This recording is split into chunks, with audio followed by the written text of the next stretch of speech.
This video is sponsored by Surfshark VPN. Click the link in the description to get 83% off for 2 years plus 3 months for free. Hey everyone, I'm just taking a walk through St. James Cemetery and Crematorium, the oldest still operational cemetery in Toronto. In part to be goth and dramatic, but also because it's really pretty here. It's also related to what I'm going to be talking about in this video, which is specifically, I'm going to be talking about euthanasia or medical assistance in dying, which is a subject I've been interested in for a while now, and I think it's worthwhile to do a deep dive into. I will, of course, be talking about the arguments both for and against it, and sort of laying out where I stand. But also, I think with ethics, sometimes the question to ask isn't just what should we do, but also who does this make us? And that's what I plan to focus on a bit more in this video. It probably goes without saying, but this video will be a pretty heavy one. I think, or I at least hope, that it won't all be super dark and depressing. I am going to be talking a lot about the history of medicine, which is something that is hilarious. Like, it will never not be funny to me that there was a time when you would go to the doctor with, like, an upset stomach or a sore throat, and the doctor would be like, you know what your problem is? Too much blood, not enough yellow bile. But, if for any reason talking about this stuff is a little bit tough for you, that's more than fair. I'm not going to, like, show anything gory or explicit or go into, I don't think, too much detail, but I will be frankly discussing people's deaths, and if that's something that you're just not here for, that's all good. I'll be making a much lighter video next month, so I'll see you then. Also, you guys know that I can see you, right? Like, you read Google's Terms of Service Agreement? It's not even through your webcam either. It's something else entirely. Anyways, for anyone who's bothered by any of those topics or just doesn't want me to see your room, now's the time to get off the ride. The rest of you, buckle up, because we're going to talk about euthanasia. I never told you how much I miss you. Don't tread so lightly. Stay right behind me.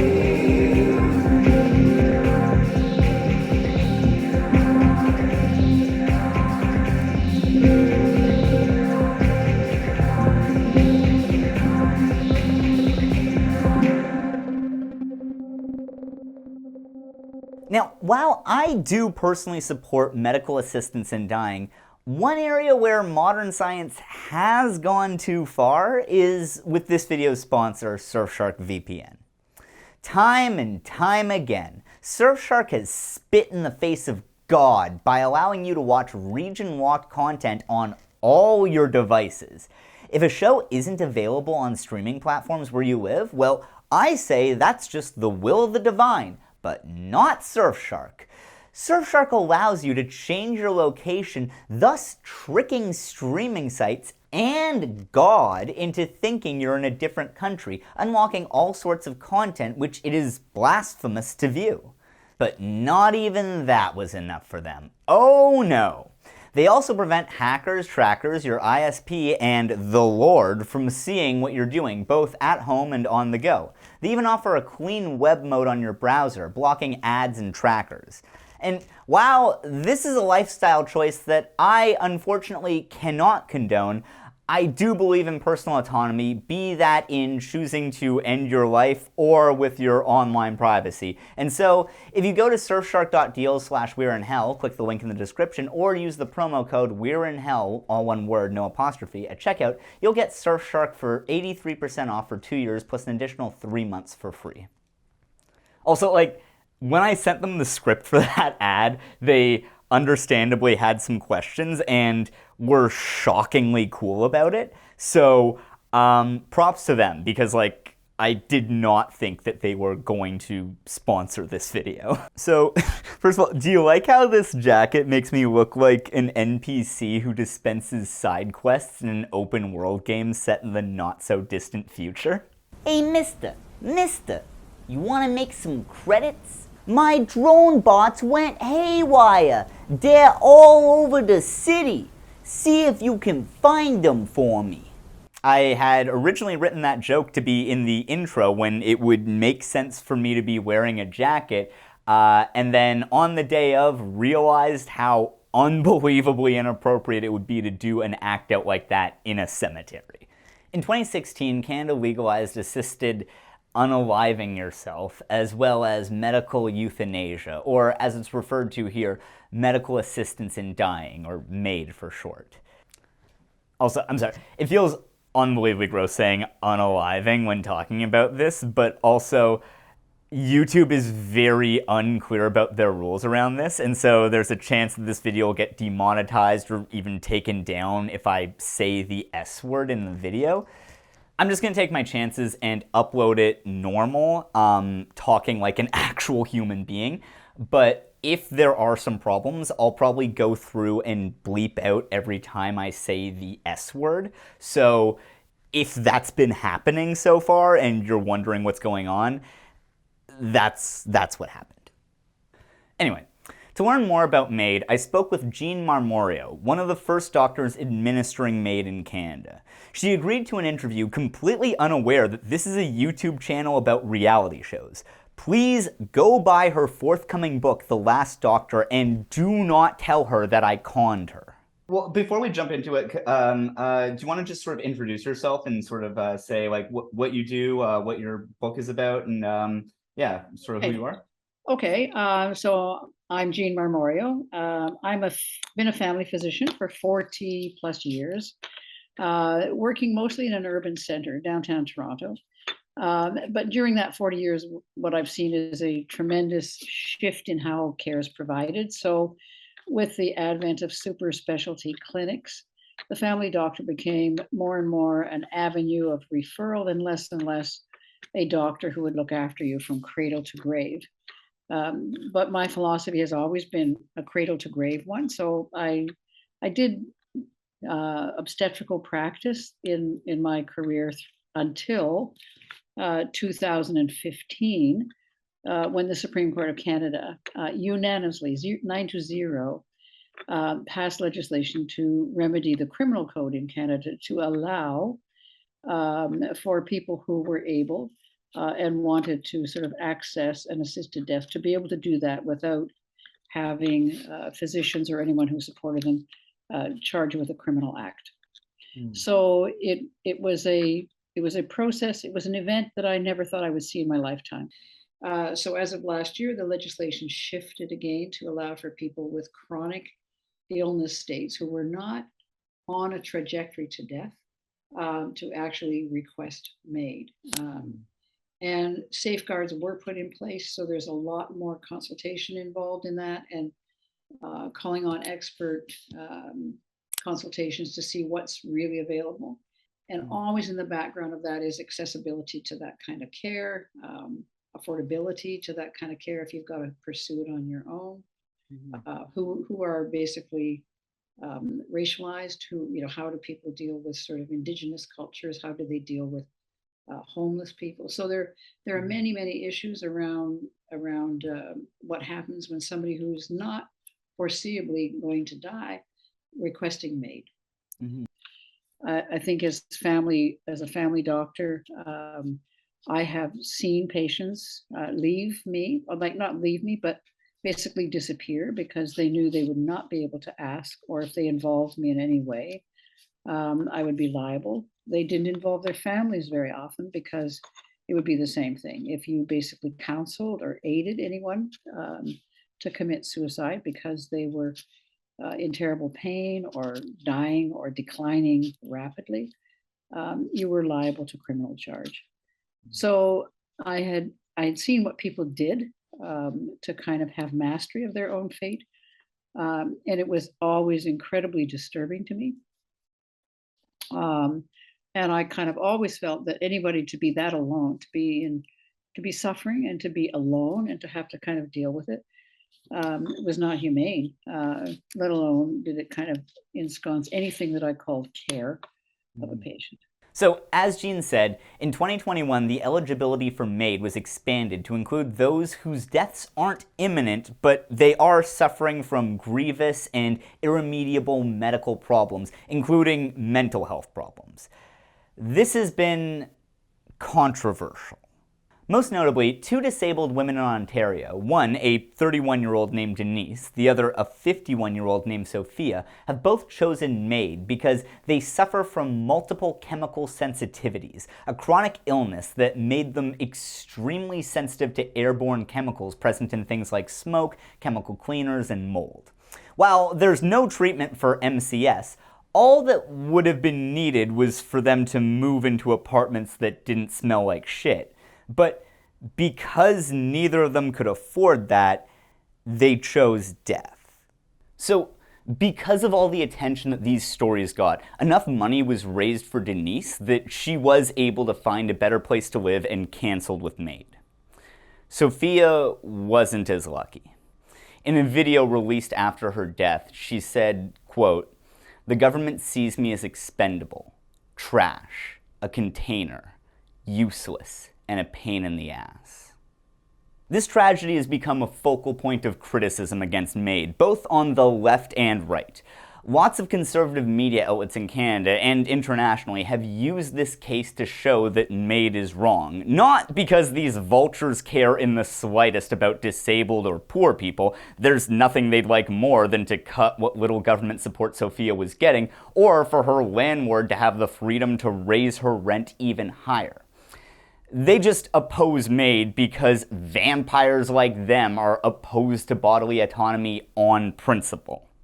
On the other hand, disability advocates have largely opposed legalized euthanasia, fearing exactly this scenario.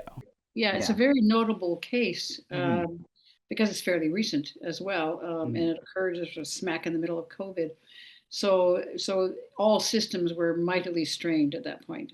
If you'll recall, she actually one of her strongest advocates was her maid assessor.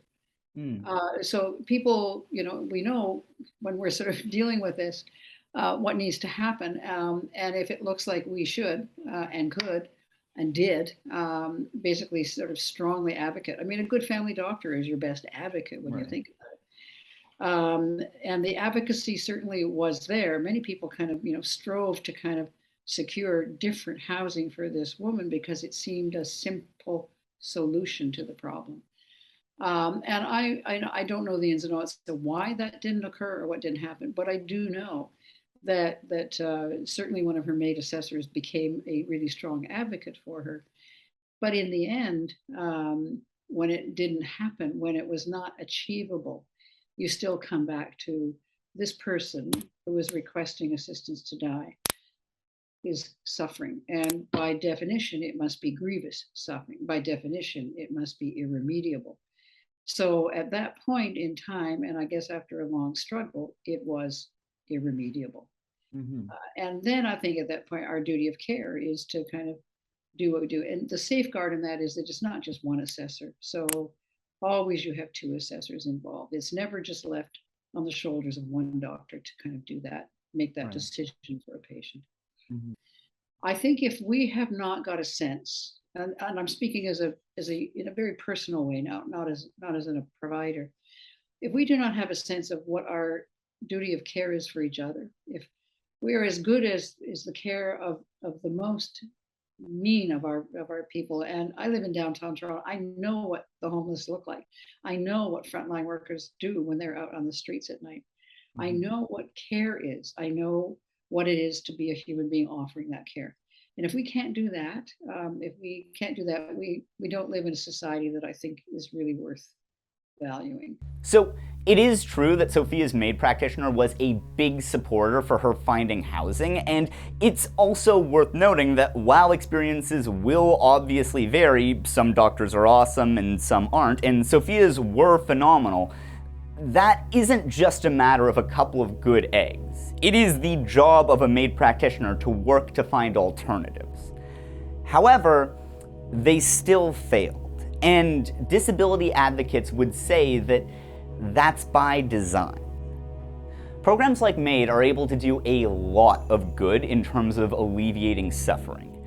But while I personally doubt that this was the intention behind implementing it, if the government offers MAID while keeping disability payments well below the poverty line as the cost of living, especially in major cities, continues to go up, situations like these are inevitable. There are other reasons why disabled people have opposed MAID, though. For instance, especially now that eligibility has been extended to people who don't have terminal illnesses, it is a pretty explicit declaration that some lives are worth more than others. Like, if I told my therapist that a friend or a family member died and so I don't want to live anymore, I would be, free of charge, sent to a psych ward, whether I wanted to be or not. On the other hand, if I was in an accident and became disabled and then told my therapist the same thing, they might say, that can be arranged. Now, that is an exaggeration, and to be fair, a bit of an oversimplification. For instance, we generally don't think of grief as working the same way as a degenerative condition, right? That said, I do absolutely see the concern around systematically deciding which lives are worth living and which ones aren't.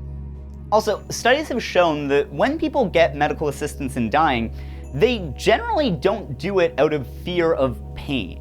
It's much more commonly done because of things like fear of losing agency, living your last days in a nursing home or a hospital, or fear of losing independence, like not being able to perform basic tasks without help. And for one thing, activists will point out that lots of disabled people live like that and are doing just fine, thanks. But also, those are problems that we could do something about if we wanted to. Like, there are changes that we could make to society that aren't even that radical, that could make it much more accessible instead of pushing the old and the disabled to the margin.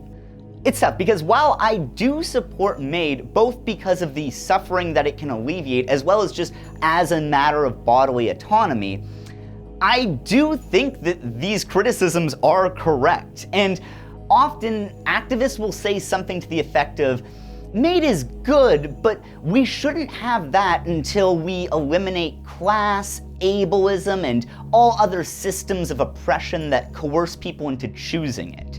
And while I agree that we should do all of that, what's the timeline looking like on your revolution? Because, like, there are people suffering right now who might not be able to wait that long. I think realistically, there's going to have to be at least 6 more ContraPoints videos put out before we can achieve a true socialist utopia. And let's be honest, that's not likely to happen in any of our lifetimes. Also, just from my perspective here in Canada, getting rid of MAID would not have solved any of the problems that actually led to Sophia's death. And so, to maybe not get to the bottom of this, but at least get some more perspective, I decided to do something that even, I'm sure, most of the politicians who wrote and crafted MAID wouldn't even dream of trying. Talking to a disabled person about it. Hi, my name's Leslie XP, and I make videos about disability justice. The issue is that medical assistance in dying is often seen as a solution to the problem of disabled people like myself existing, which only further exacerbates ableism. Like, disabled people are a problem for capitalism, obviously, and so society can either adapt or eliminate us. MAID makes certain that there's no incentive to adapt. While it does, on an individual basis, offer people a way out, it does not support and, in fact, undermines the ultimate goal of a less ableist society. It's a great point that people should not have to wait until after the revolution to end their suffering. And people shouldn't be forced into needless suffering to support a vague revolution they may not support anyway, and that may never happen. There are absolutely cases where I think MAID is justified. It's something I think about pretty often. But I tend to think of it like, imagine if instead of benefits and paying a living wage, the owner of a bar just gave their employees a discount on booze. Wild, right? That would never happen in the real world. Being able to get shreked once you clock out is an individual solution to dissatisfaction and alienation in late-stage capitalism because you personally will no longer feel the bad things, like how you individually will feel nothing after death. But that's a band-aid solution that helps the boss by creating an environment where people aren't going to complain about the shitty working conditions. And I personally don't have any problem with bosses giving their employees cheap booze. It doesn't even have to be at a bar. But remember the rat park experiments. When you give a mouse some heroin, they're going to keep doing it over and over again, unless they're in an enriched environment. Rats don't really give a shit about getting high if they have friends and food and games to play instead. This kind of indicates that when creatures are given resources and community, then they don't really want to escape reality all that much. So probably we should focus on that instead of supplying the escape. It's shitty to take the stance that people should suffer so that one day maybe we can be less ableist and achieve the utopia that I want at the expense of others. So I personally am open to legislation that's very precise and limited, only for terminal cases, only after psych eval, only after common sense quality of life measures, etc., etc. But I have yet to see legislation that fits the bill. I'm not sure fair euthanasia legislation can exist in any country that doesn't provide an adequate social safety net and an actual sense of autonomy for people of any ability. Getting into euthanasia as a de-radicalizing force is kind of a lot, and there's obviously a ton of debate on it. I don't claim to be the expert on it, but it tends to boil down to the same debate people have over whether or not liberal reforms are good when they actually manage to materially help people, or simply crumbs given to us so we don't revolt, for example, police reform.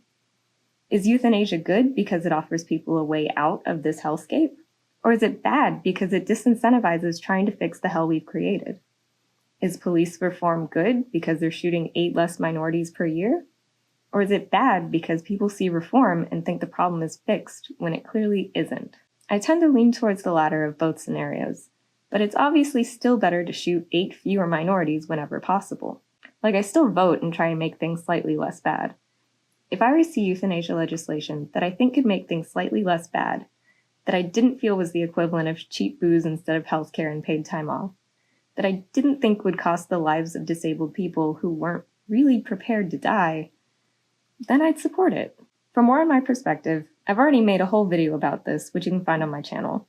And now back to your regularly scheduled programming. Definitely go check out Leslie EXP's channel and their video about this.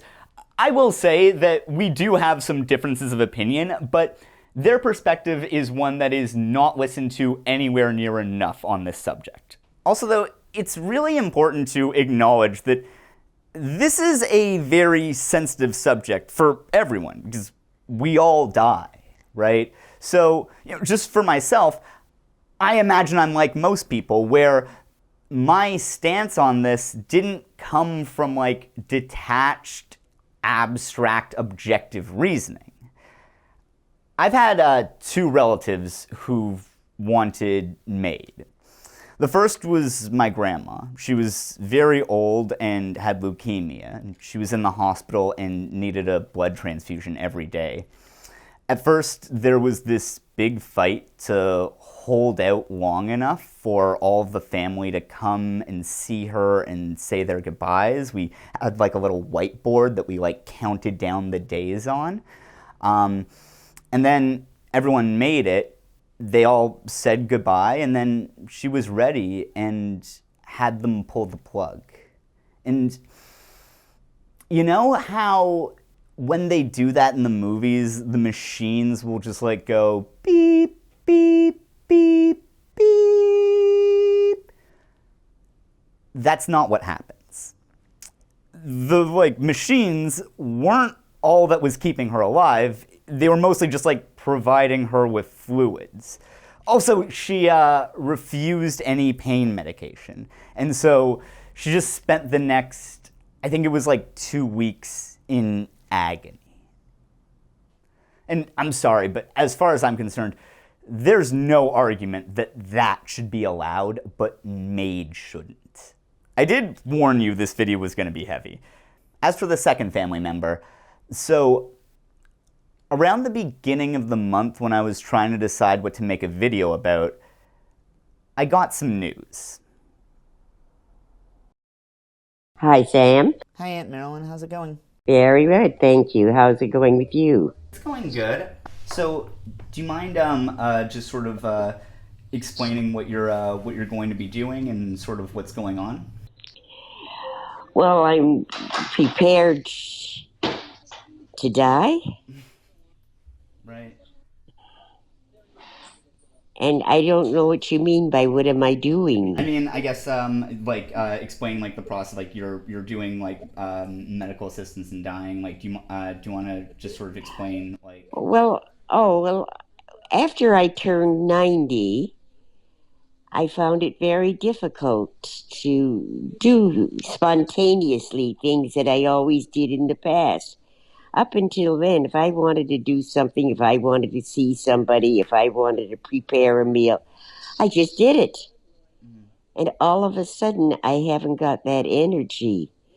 I can't do it. I have back problems, so just standing over a counter after a couple of minutes, it hurts, and I have to stop, and I just can't do the same things I used to do. And this is frustrating me terribly. And as long as I just sit quietly and do nothing, I hurt. I don't hurt. I don't hurt. I get up and try to walk across the room. It hurts to do that. And I'm not able to just put on a coat and go for a walk any longer.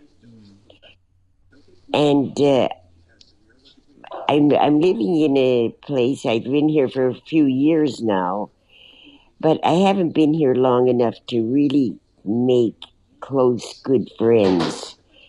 I was born in St. Catharines, and I figured after living away from there for so many years, I could come back and reacquaint myself with old friends. That didn't happen either. They either all had passed on or moved away. So I've not made friends. The friends I had are all dead. They all died long ago. So the only people I have to communicate with is my family, who are wonderful, but they can only spend so much time with me. And it's lonely. Of course, yeah.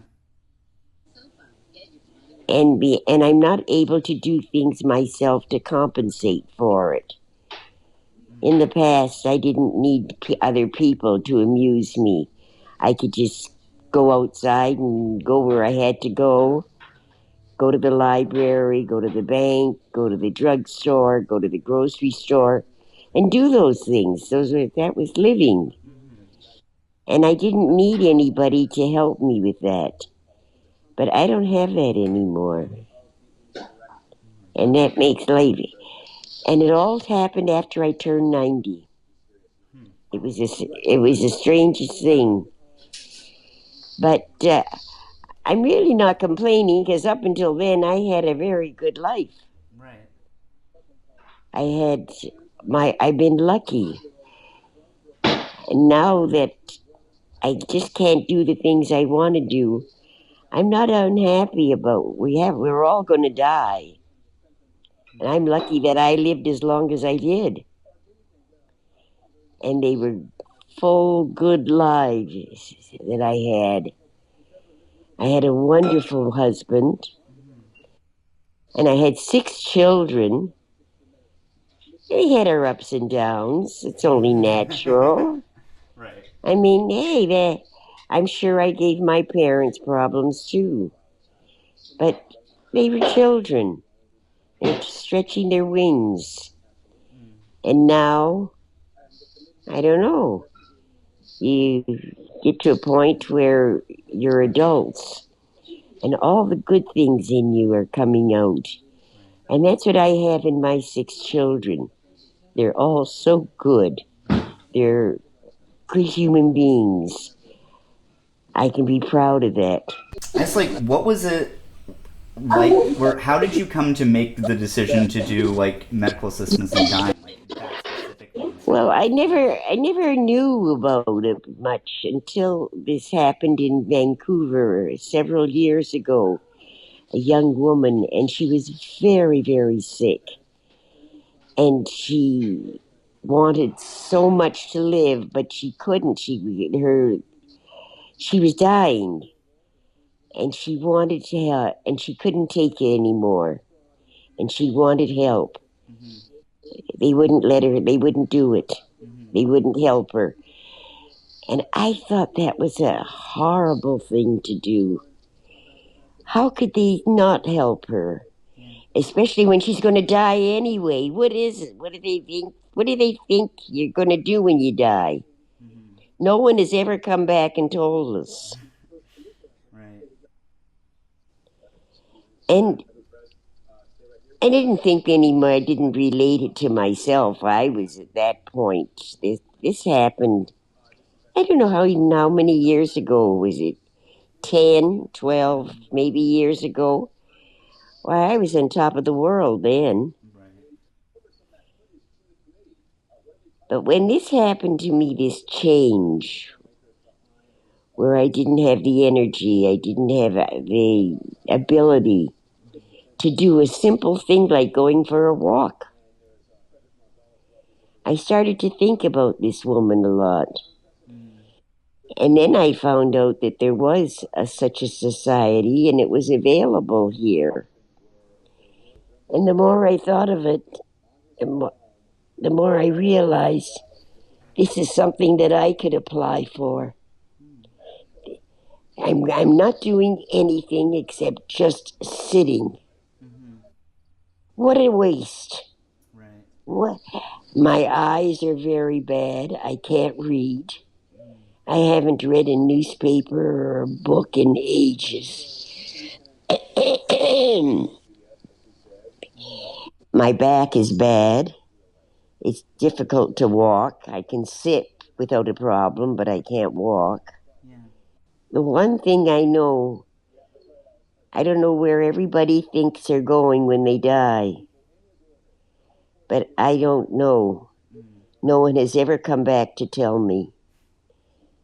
So I'm quite satisfied. I've lived a good life. I've been lucky, a long life. I mean, what more do you want from a lifetime? And still be civil. And I'm going peacefully. I'm not going because I'm sick or because I have a terrible disease. I'm tired. I'm just tired. And I can't give any more. And I can't live if I can't give. And I'm going to be 93 in a couple of weeks. And a beautiful life. What more do you want? I don't want to and I'm having difficulty in retaining names, remembering things. I want to say one of my children even, or one of my grandchildren.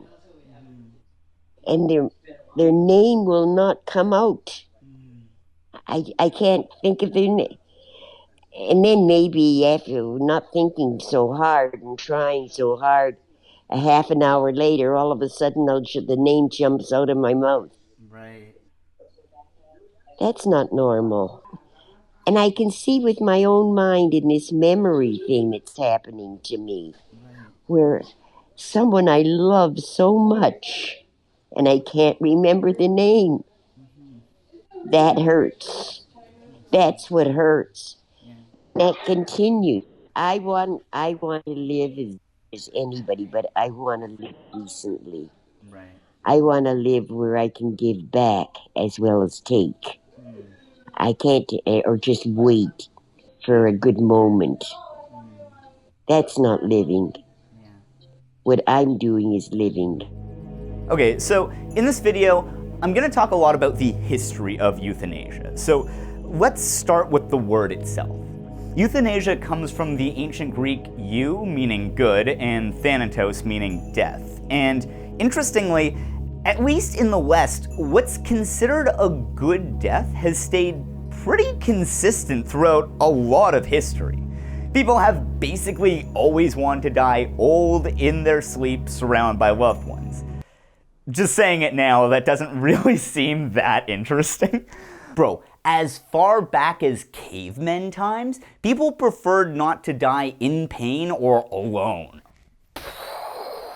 It is kind of cool though, right? Like, in Rome in the year 119, Augustus Caesar's biographer wrote about how Augustus would get jealous when he heard that someone died that way. So often as he heard of a man that had a quick passage, with little sense of pain, he wished for himself that euthanasia. That is just a hilarious thing to do, though.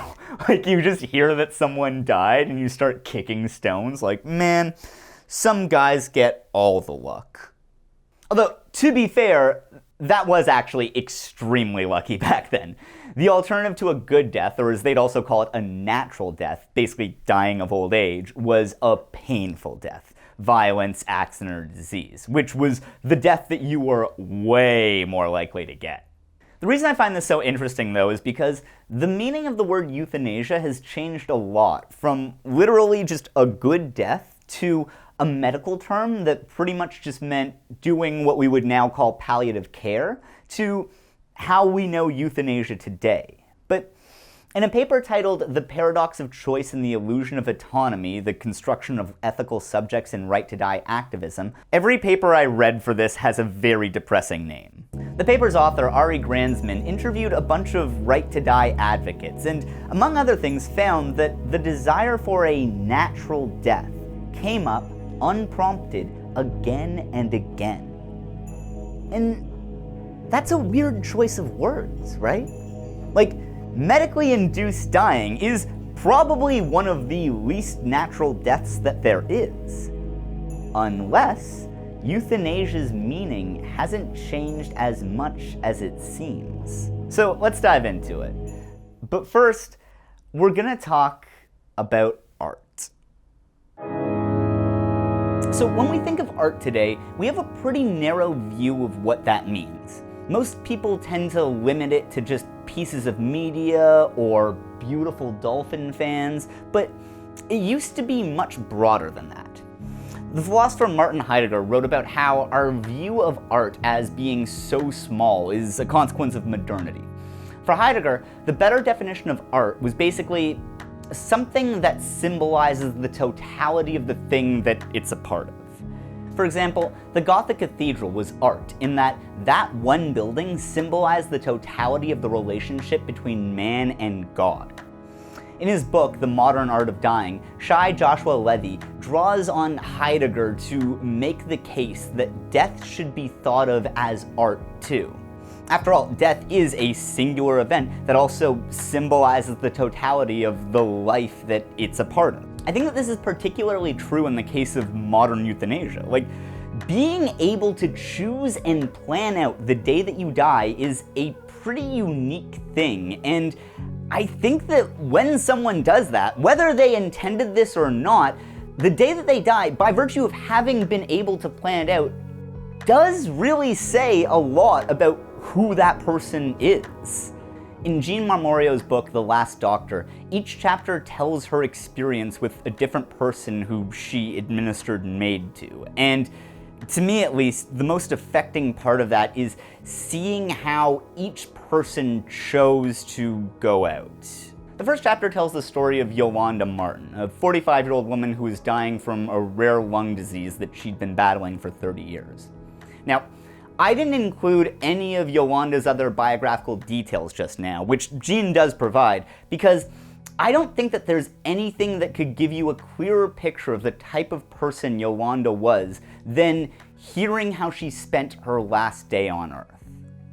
About a dozen of Yolanda's friends and family, a vivacious, urbane bunch, were gathered in this meticulously renovated Victorian in Toronto's Annex neighbourhood, owned by Yolanda's friend Patty, to send her off. Someone had hung up strings of white fairy lights, someone had made coffee, someone else had opened tequila and champagne, and it seemed like every glass in the kitchen was in use. Yolanda, who had a sly sense of humour, had made an upbeat death playlist, and she and her loved ones had spent the last hour chatting, crying, dancing, laughing, and belting out the lyrics to Forever Young and Karma Chameleon. Yolanda had dressed for it in a watery blue silk kimono, a striped shirt, leggings, and little velvet slippers. She also wore a clear plastic oxygen tube slung around her neck and tucked into her nostrils. The cord on the oxygen tank was long enough so that she could move throughout the open-concept first floor, from living room to dining area to kitchen, playing hostess at her own death cocktail party. So now, compare that to the very first MAID procedure Jean was involved in, assisting another doctor named Sandy perform it on a patient that she calls Ted. Heads up, this one's dark. Ted had 4 witnesses present. Later, I learned they were business associates, not close friends or family members. That explained a lot, because at the time I was struck by the lack of emotion in Ted's bedroom. In fact, Ted's bed was just a mattress on the floor because his condo was already being emptied. I'm sure it was efficient.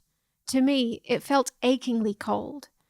Sandy sat on the floor beside Ted's bed and read out each of the statements on the consent form. Ted had a serious illness, disease, or disability.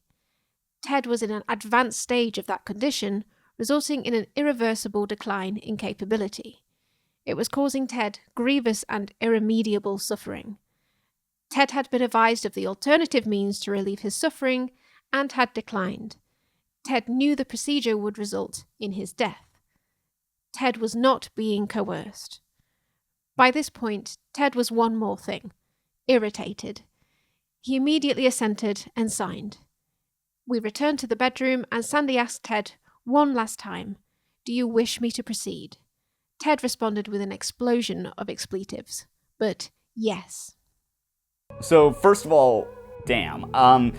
If it wasn't clear from that, Jean's book is great, but oh my god is it heavy. Like, that isn't even the most depressing story in it. There's one chapter where I just straight up cried for about 25 pages. But with Yolanda and Ted, while it sounds like Yolanda did actually want to make her death somehow emblematic of her life, whereas with Ted, I certainly hope that's not what he was trying to do. But in both cases, as well as any other time I've heard of someone uncoerced willingly choosing MAID, it feels impossible not to read into things, to see that death as a representation of the larger whole of their lives, to see it, as Heidegger would say, as art.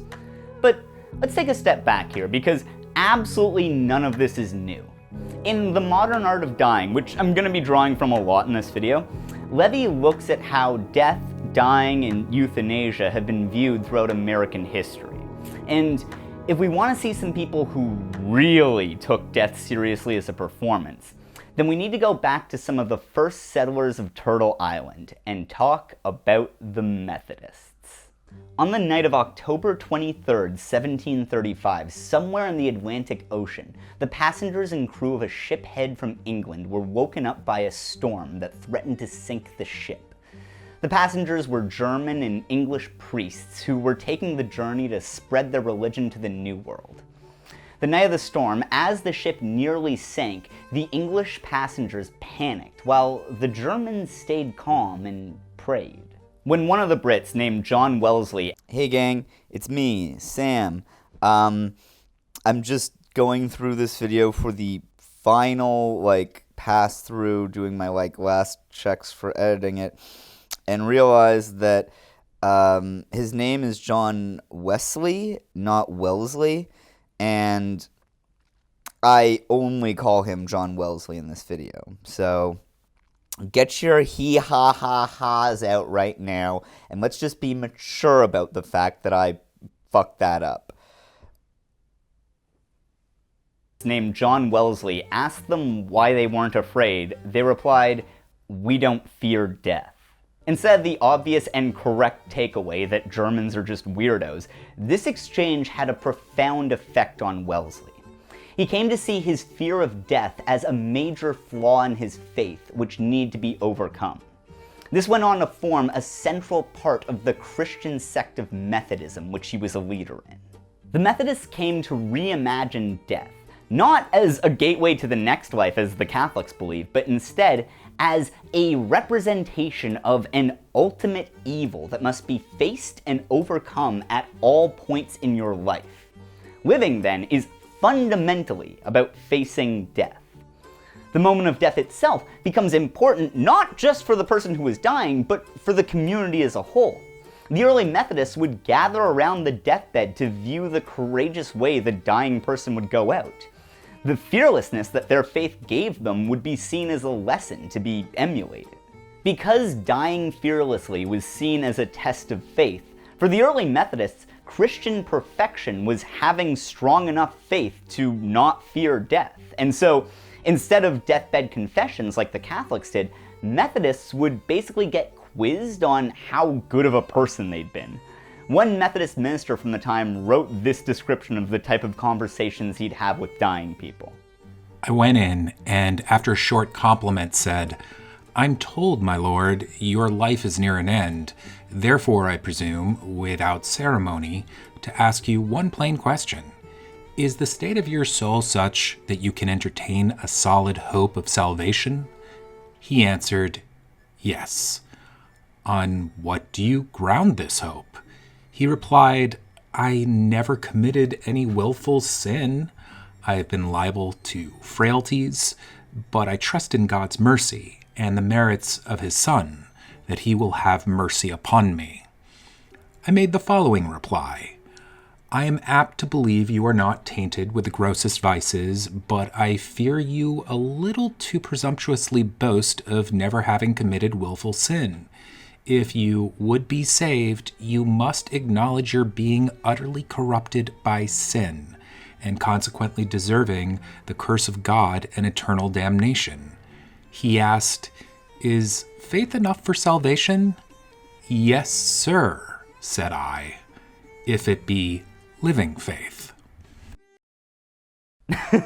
This priest fully just started a debate with a guy on his deathbed.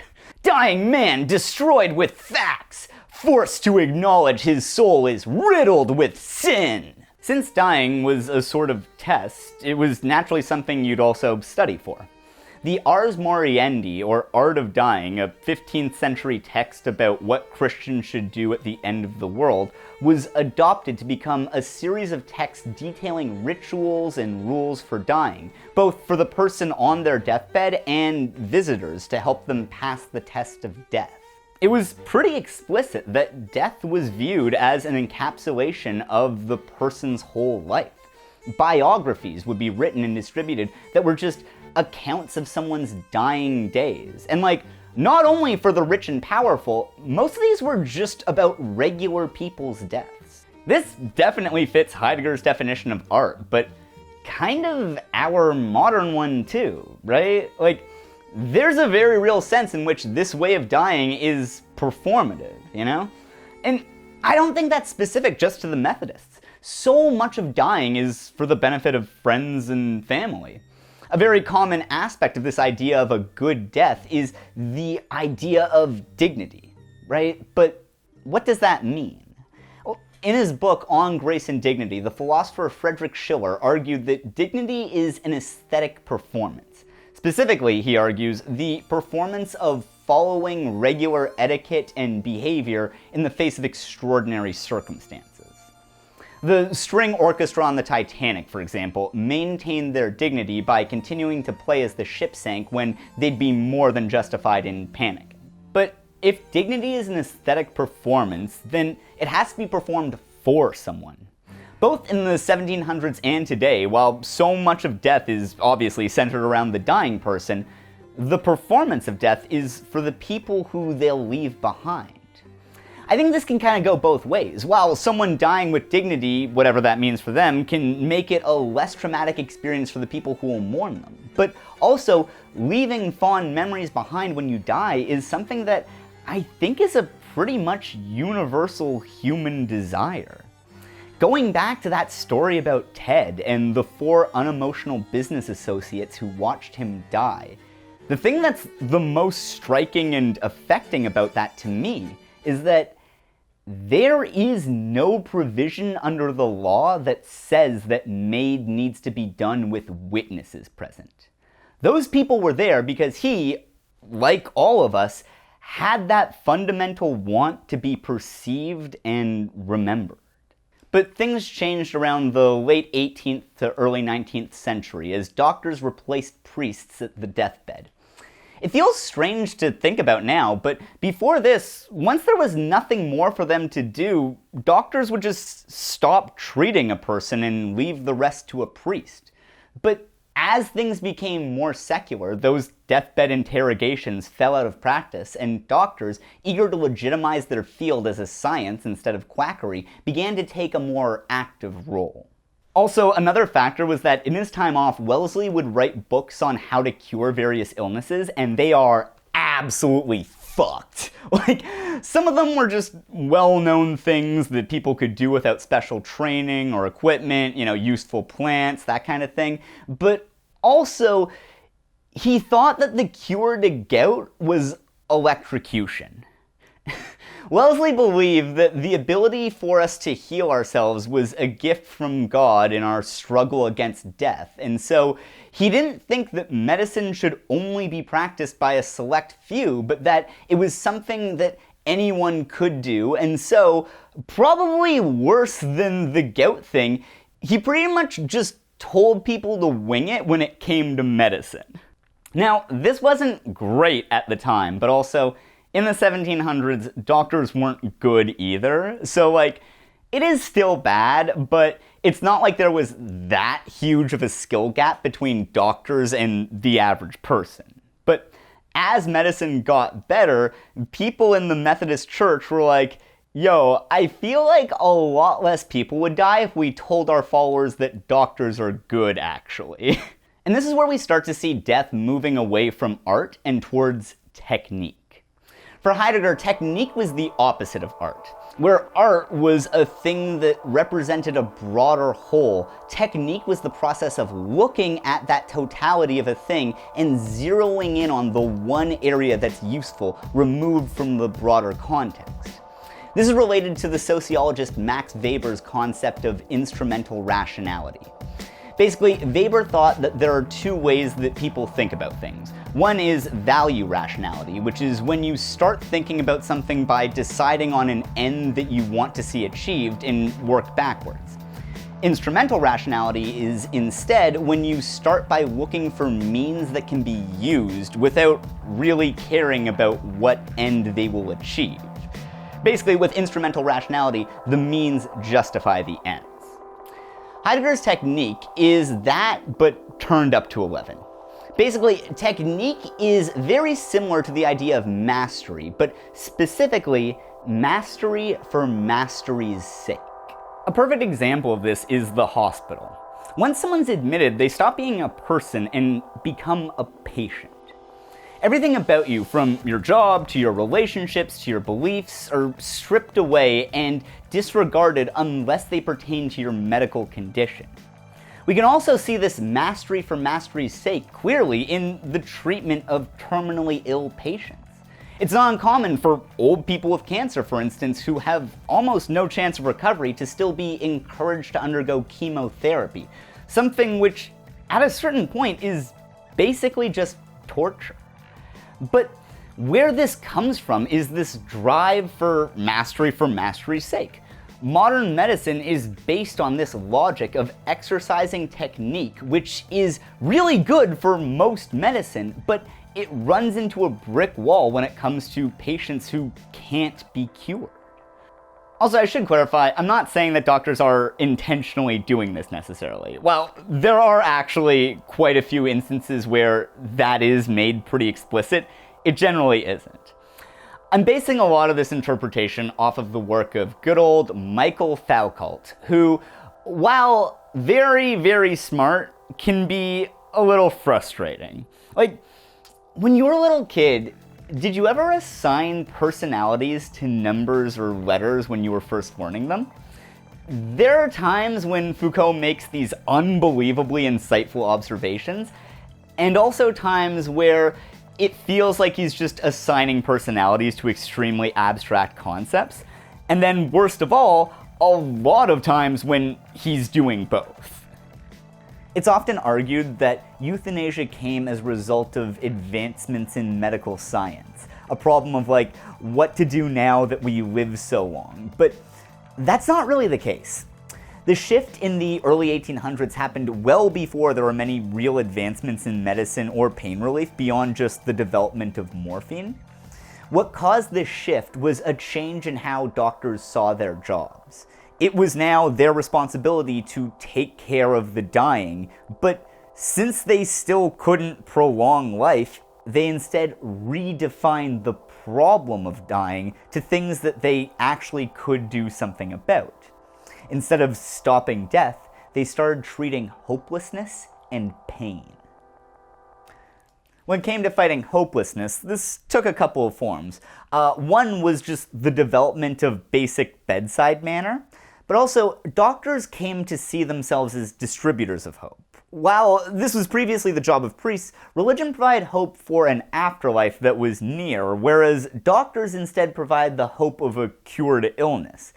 This is when you saw the rise of what was called heroic medicine, which was a type of medicine where extremely intensive and invasive treatments were administered on the very sick and dying to shock them back to good health. And I know that may sound kind of weird, but don't worry, it was actually like pretty safe stuff. You know, things like sweating, induced vomiting, and of course, bloodletting. While this obviously killed just so many people, the thing is that in terms of the objective of providing hope, it did kind of work. These treatments are, of course, so dangerous and don't actually work in the long run, but from reports of the time, people did actually feel a lot better after a good fits or bleeding. This was for sure mostly a placebo, but it went on for so long because you would see really dramatic short-term improvements. But more importantly, the drastic nature of these procedures actually produced a lot of hope in patients. This was pretty explicit. Doctors would talk about how they would regularly prescribe treatments that they knew wouldn't help the patient, but would give them hope. I have frequently prescribed remedies of doubtful efficacy in the critical stage of acute diseases, but never till I had worked up my patients into a confidence bordering upon certainty of their probable good effects. And while placebos were nothing new, doctors from the 1700s would say shit like this. If the appearance of doing something be necessary to keep alive the hope and spirits of the patient, it should be of the most innocent character.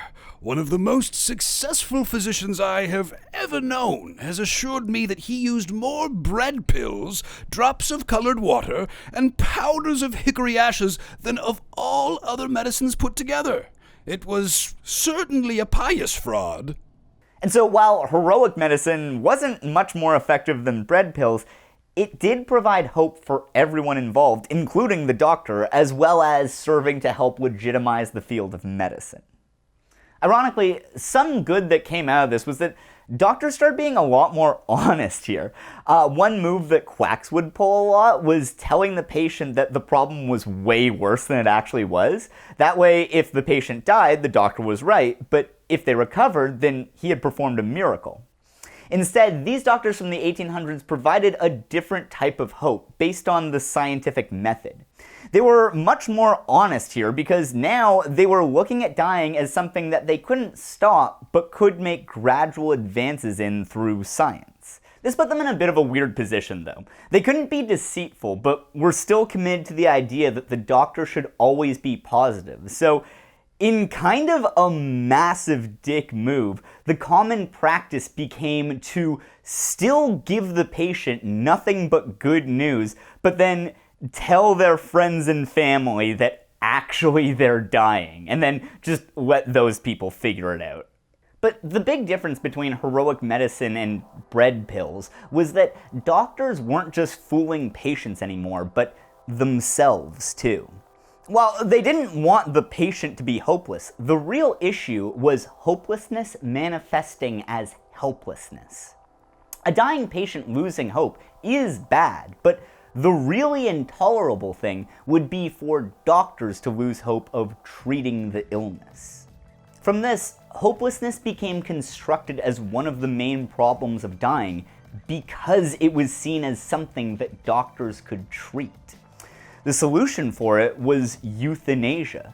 The physician can't abandon the patient or lie to them, but they can't stop death either. So instead, the solution was to make death comfortable.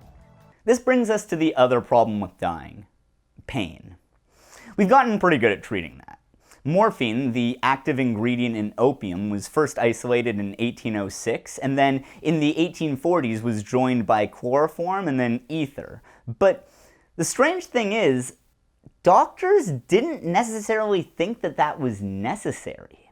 The prevailing belief among doctors was that death was painless. As British doctor William Monk wrote in his book Euthanasia, or the Medical Treatment in Aid of an Easy Death, the process of dying and the very act of death is but rarely and exceptionally attended by those bodily sufferings, which in popular belief are all but inseparable from it. Doctors are just like, pretty sure death is painless, because usually when I cause a patient pain, they come back to my office to complain. A big part of the reason for this was that for doctors, pain is useful. I know I'm kind of stating the obvious here, but a patient experiencing pain or not experiencing it when they should tells the doctor a lot about their medical condition. And so doctors came to understand pain as serving a purpose and being associated with life.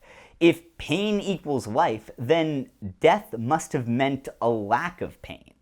Unlike the Methodist idea of death as a triumphant culmination of a person's life, doctors came to understand death as a fading away, as more and more of your humanity is depleted, often compared to like falling asleep. From this view, pain could only be understood as a sign of life, and therefore death must have been painless. Doctors began circulating these stories of people who had near-death experiences and felt a release of pain when they were almost dead. For example, one admiral in the British Navy who nearly drowned as a child described it like this. From the moment that all exertion had ceased, a calm feeling of the most perfect tranquility superseded the previous tumultuous sensations.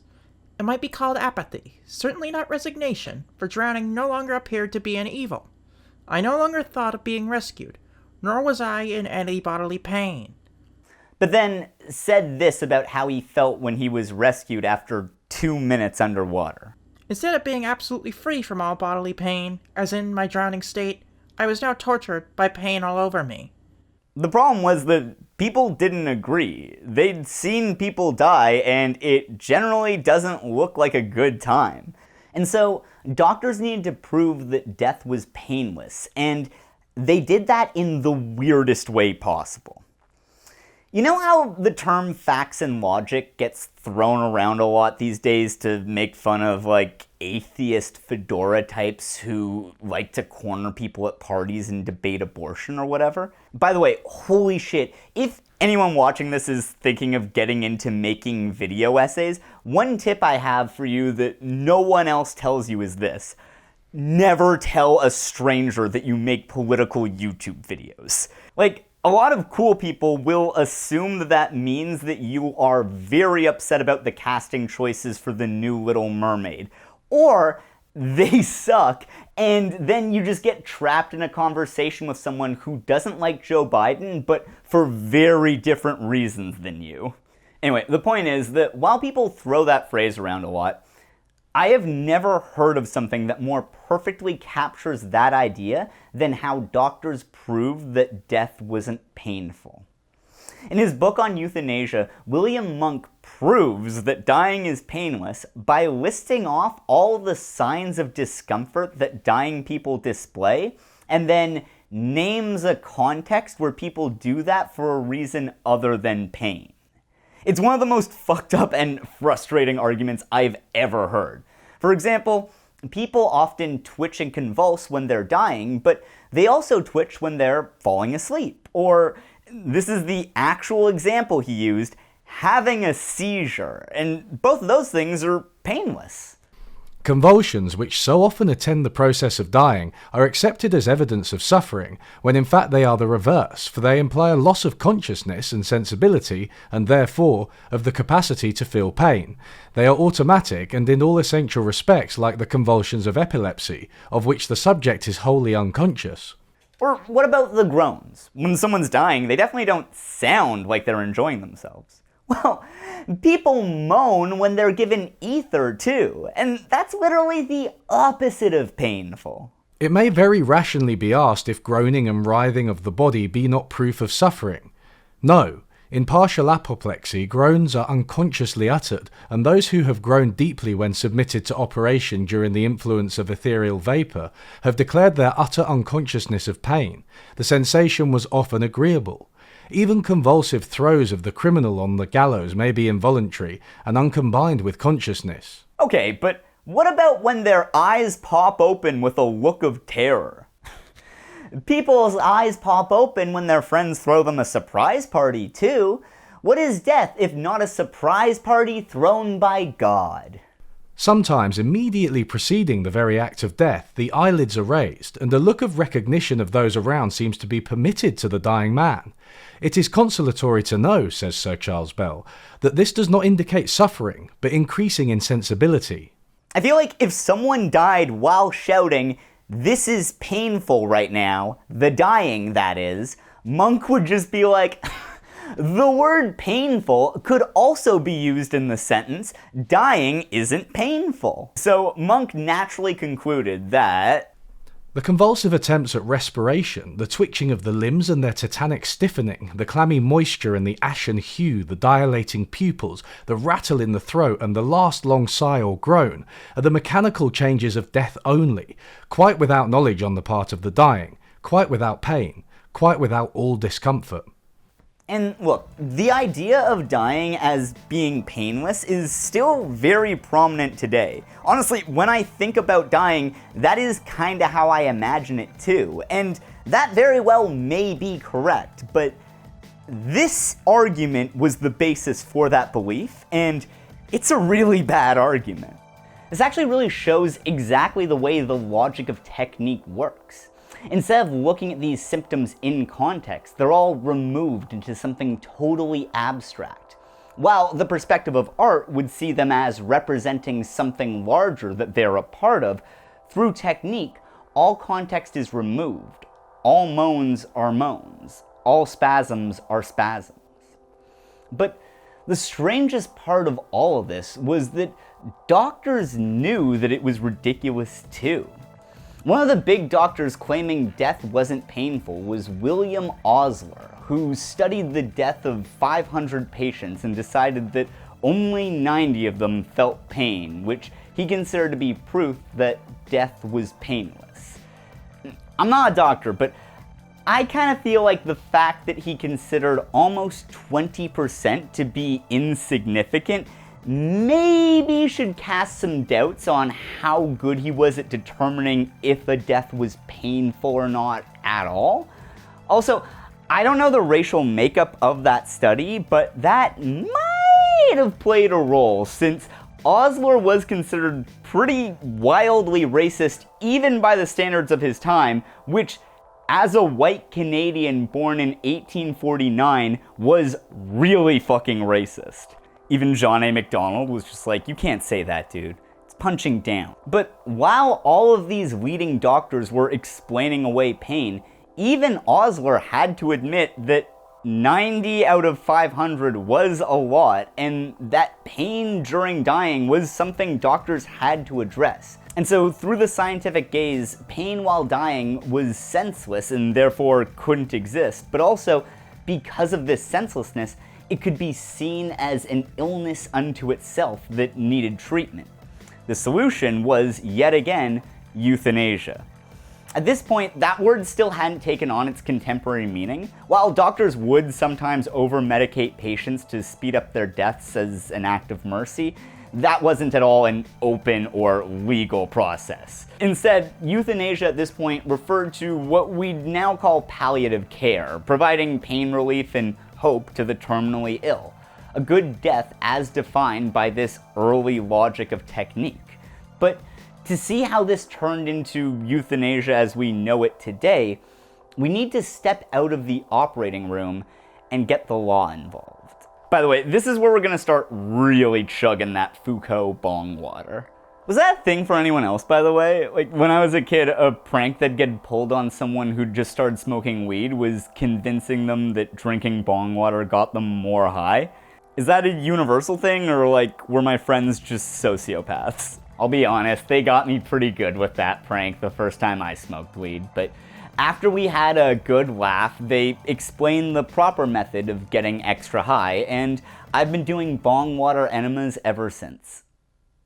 Anyways, a thing about me is that when I was in university, I slept through the lecture where my professor explained Foucault, and have never really bothered to read him on my own, so this is gonna be an extremely bong watered down explanation of his ideas.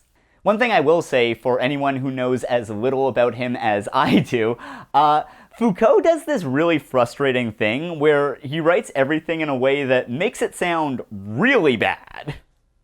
Hang on, you're telling me everything's a prison? Buddy, no thank you. But when he describes stuff that way, he's not necessarily saying that he thinks it's bad.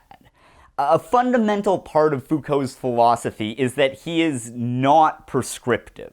He won't tell you what to do. He'll just tell you why anyone who will is wrong. Anyways, now that we've laid down the law on Foucault, let's talk about the history of the legal and legislative status of suicide in America and England. So, suicide used to be a crime that you could be punished for until like the 1800s, and there's that joke about how like, what was the punishment? Death? But like, actually, no, it's so much weirder than that. So this was like from when America was still a British colony, and then their laws diverged later on. But when someone committed suicide, first of all, the person's money was taken by the crown, which was pretty normal for most crimes. But then also, they would drive a stake through the body's heart and then bury it at a crossroads. You know, as you would a vampire. My theory is that whoever made that law had an extremely bright view of the world, but was also very superstitious, and so just couldn't imagine any reason why someone would kill themselves other than to avoid becoming a creature of the night. One interesting thing, though, was that there was an exception made in cases of mental illness. If it could be proven that the person wasn't in their right mind, then it obviously wasn't their fault, which is obviously, like, correct, but it's kind of wild seeing mental health awareness from King George III. But this criminalization of suicide was very much not motivated by any desire to protect human lives or anything.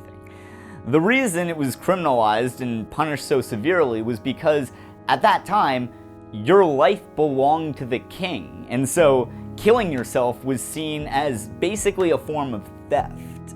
In America, while suicide stayed a crime on the books until I think around the 60s, and is, I'm pretty sure, still a crime in a couple of states, while that is fucked, even while it stayed illegal, they got rid of the punishment for it in the 1870s, effectively decriminalizing it. Well, kind of. So, while they weren't burying people at the crossroads anymore, people who attempted suicide would, much like today, be involuntarily institutionalized. And like, being held in a psych ward is a real bad time now. In the 1800s, that was basically the same thing as being put in jail. It's very telling then that as more states decriminalized suicide, they'd base their arguments around how in some circumstances it could be logical to end your life.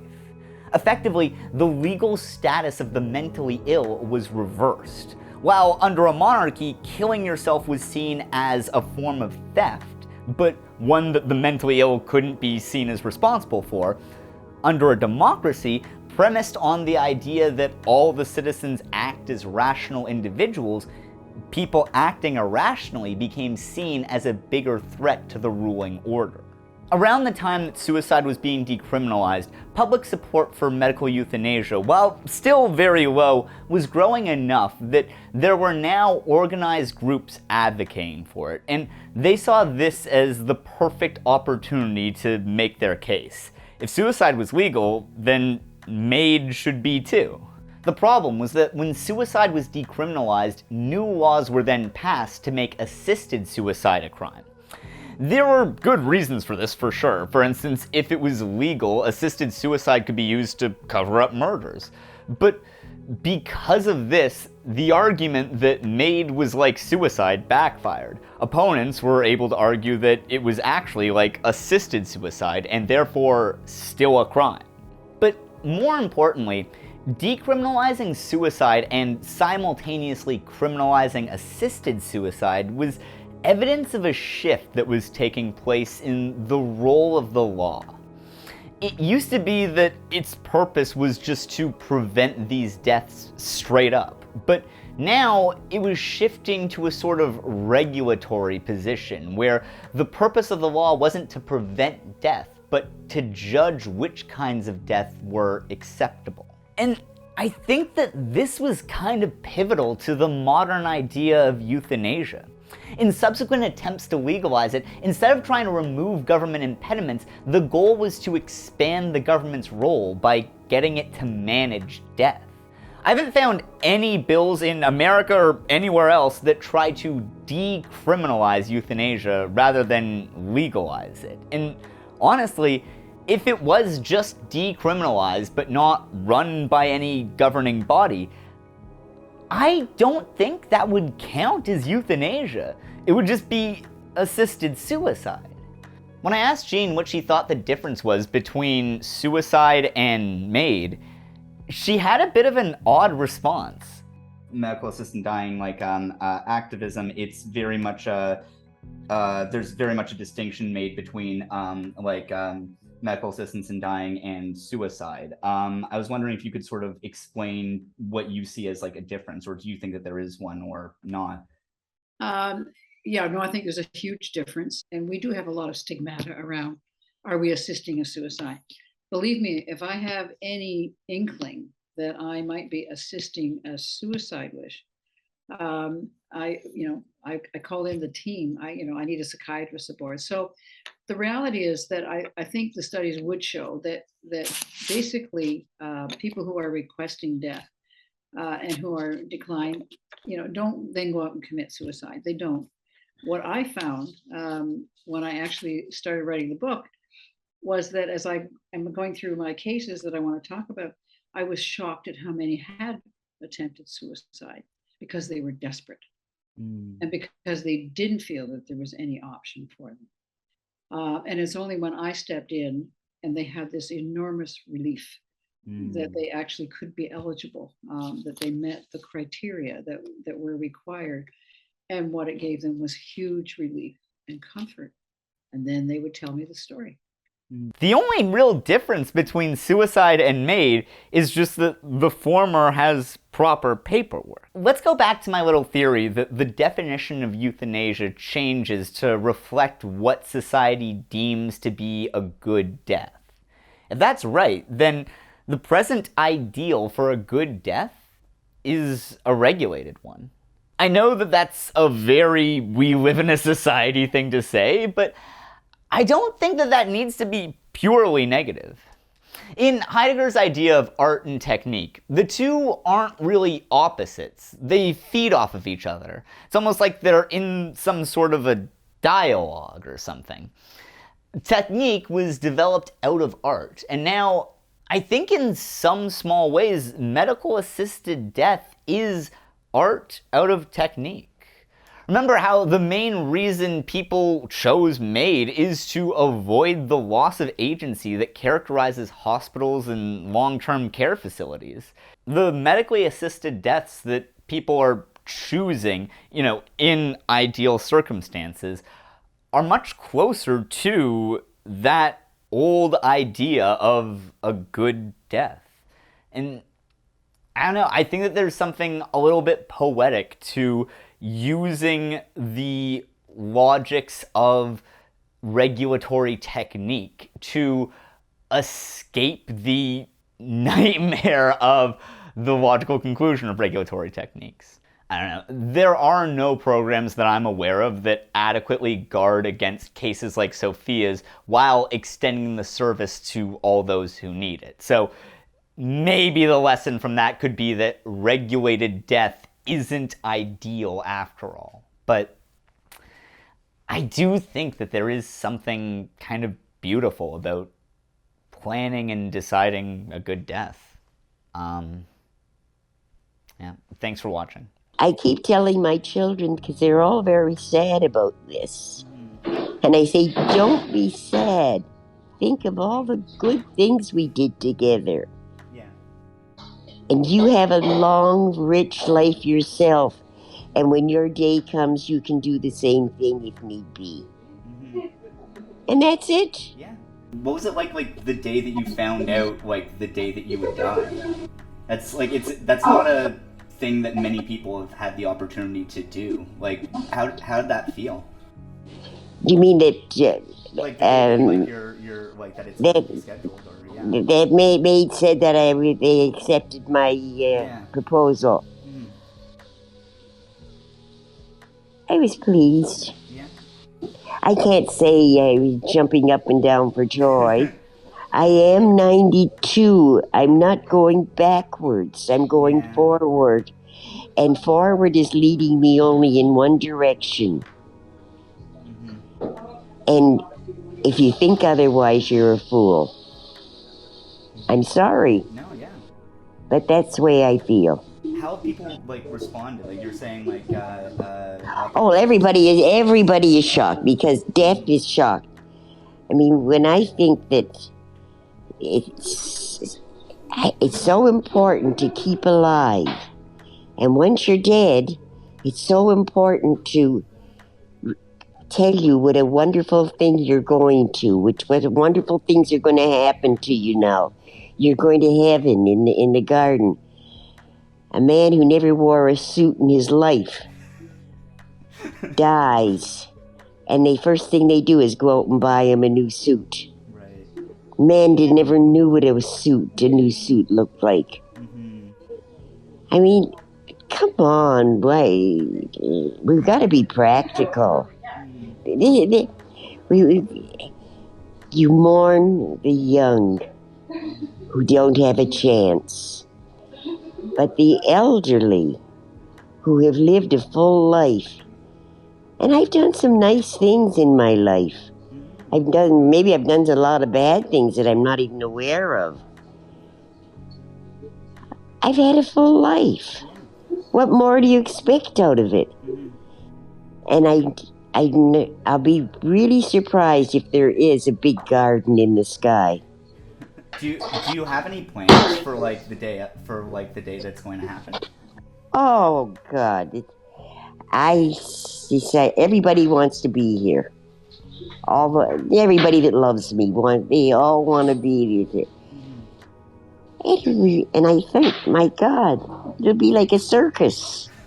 This is crazy. I don't want this. I just don't want this. It's not fair to the staff. The nurses, the doctors, they give you these injections, whatever they do. No, it's not fair. This is a serious thing. Well, I had an interview as it happened, the final interview this morning to sign papers from a doctor. And this subject came up. And she said, you'd be surprised what goes on at these farewells. And if you want to have a few, who do you want? I said, she'd broken it right down to my 3 daughters, and if my son is able to and wants to, although he was just here, he's welcome. And that's it. I don't want all kinds of people. I mean, all kinds of people. It'd be family. Right, of course. But it's not a party. And she said, if you want to have them come, if you want them to be there, go right ahead, because this is not interfering with our work in any way. So I don't know who's going to be. Yeah. I don't know when I stand at the door and say stop. And mind you, I've had all my all my family, all my children, grandchildren, great-grandchildren. Do you know how many that is? It'd be a lot. It'd be a packed house.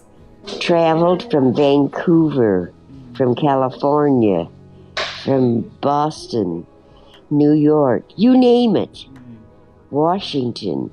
They came from all over. They stayed for 2 days. They came at different times, these families. But stayed for 2 days, went to all that expense, and took the time off of work just to say goodbye. And we talked about everything under the sun. We laughed, we had fun, we admired, and then we kissed and said goodbye. And I'm so proud of them. I'm so lucky. How many people get that kind of attention? I can't believe it happened. Because when I tell you how many people, it's got to be about, it was over 40. That's a lot of people. Have you had any second thoughts at any point? Or Oh, to change my mind? Yeah. Heavens no. Like it, but I just wanted Heavens no. Why would I change my mind? Nothing else is it.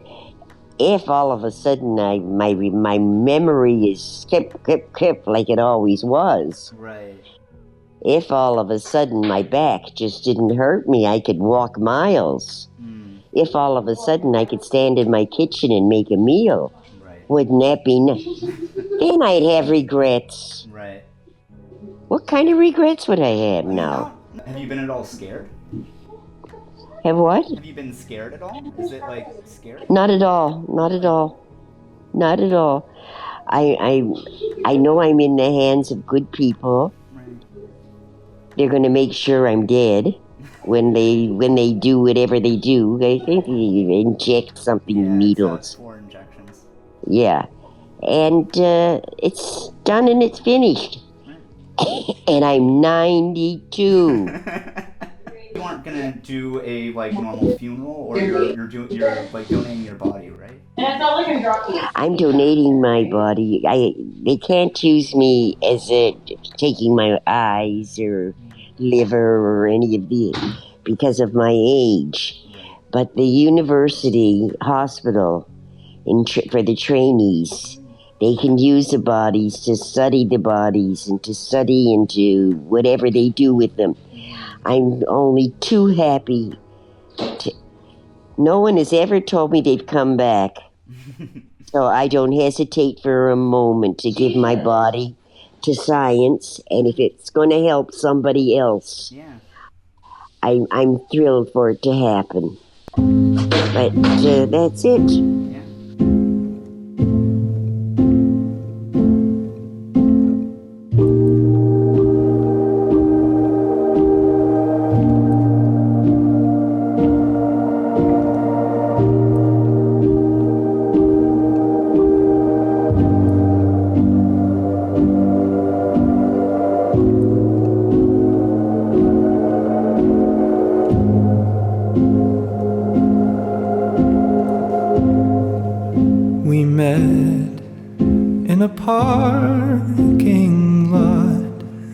buying coffee and cigarettes, firewood and bad wine long since gone. But I'm still drunk and hot, wide awake, breathing hard.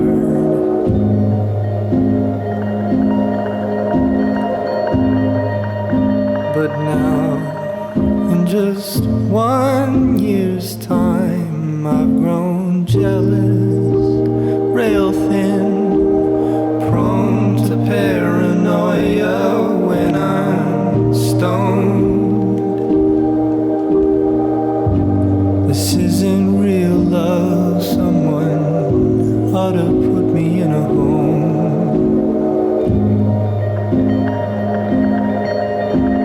Say, do you wanna get married and put an end to our endless progressive tendency to scorn provincial concepts like your dowry and your daddy's farm?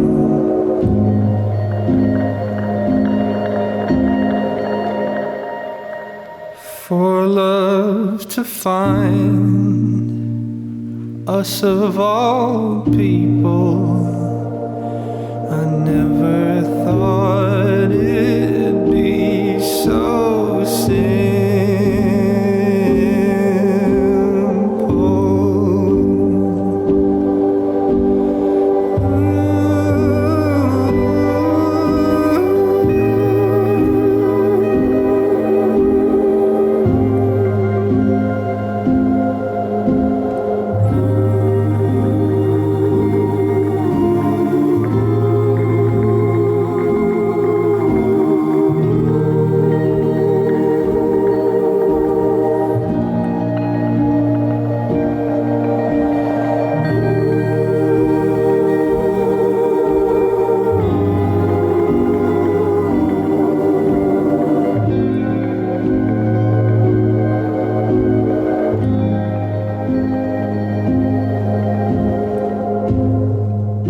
Let's buy a plantation house and let the yard grow wild till we don't need the signs that say keep out.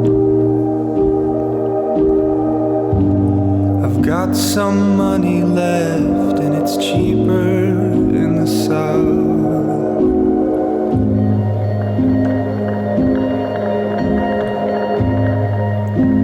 I need someone I can trust to protect me from our 7 daughters when my body says enough. Don't let me die in a hospital. I'll save the big one for the last time we make love.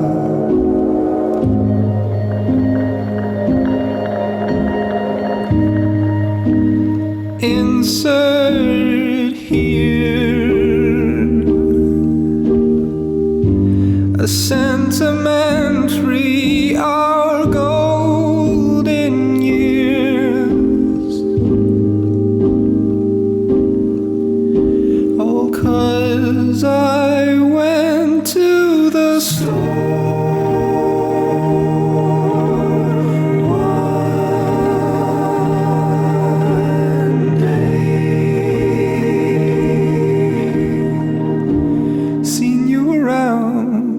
What's your name?